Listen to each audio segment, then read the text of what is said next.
Bonjour les amis, aujourd'hui nous allons voir enfin comment faire pour écrire un nombre qui exprime une quantité, toujours avec des unités, mais aussi des petits bouts d'unités, quand on doit casser un pion ou un dé, qu'on ne veut donc pas parler d'une unité, mais de moins qu'une unité, une petite fraction d'unité.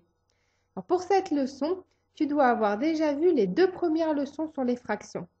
Et tu te souviens, nous avons vu que si je veux partager 3 en deux parts, donc faire 3 divisé par 2, je vais avoir un pion de chaque côté, dans chaque paquet, et je vais devoir couper le pion qui reste en deux.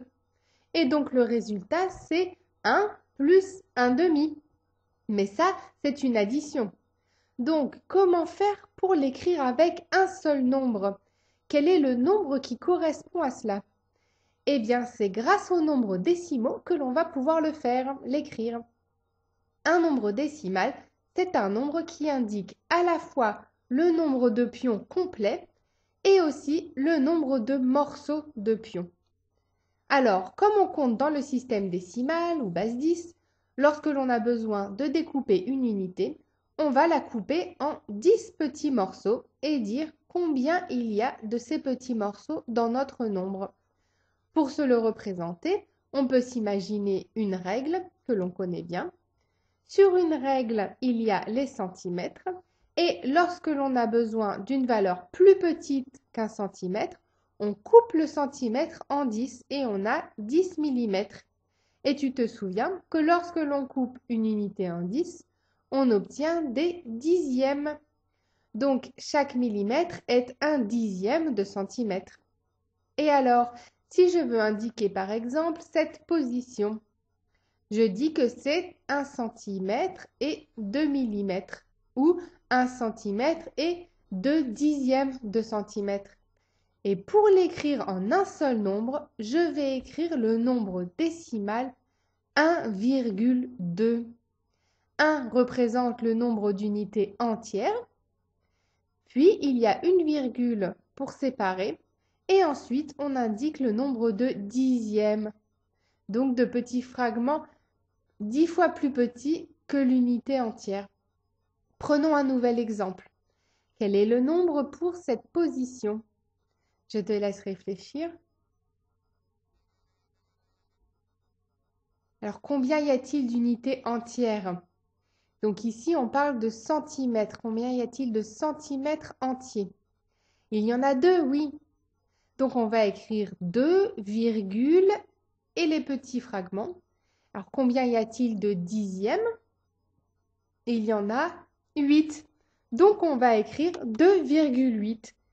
C'est-à-dire, on a bien 2 centimètres entiers et 8 dixièmes. 8 dixièmes de centimètre.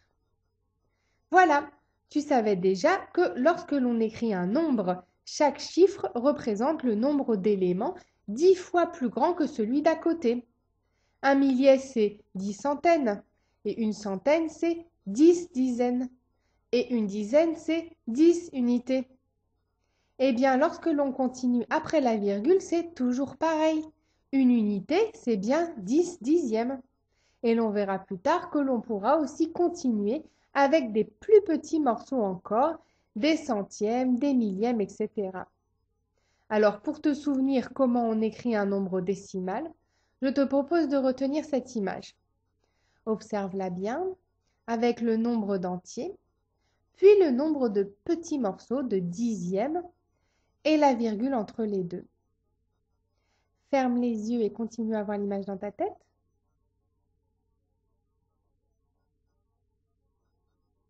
Tu vois qu'il y a des entiers et des petits bouts qui sont un entier qu'on a coupé en 10 et on ne garde que quelques petits bouts. Tu peux rouvrir les yeux, vérifier, refermer les yeux, jusqu'à ce que l'image soit claire pour toi. Très bien.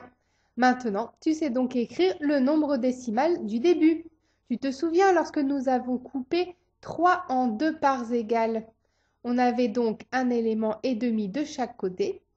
Mais pour écrire le nombre décimal, on a besoin de couper en dixièmes. Alors, on dit combien il y a de dixièmes de chaque côté. Tu vois? Il y en a 5, bien sûr, car 10 divisé par 2, ça fait 5. Et du coup, 1,5, cela s'écrit donc 1,5. 1 entier et 5 dixièmes. On a bien 5 dixièmes de chaque côté.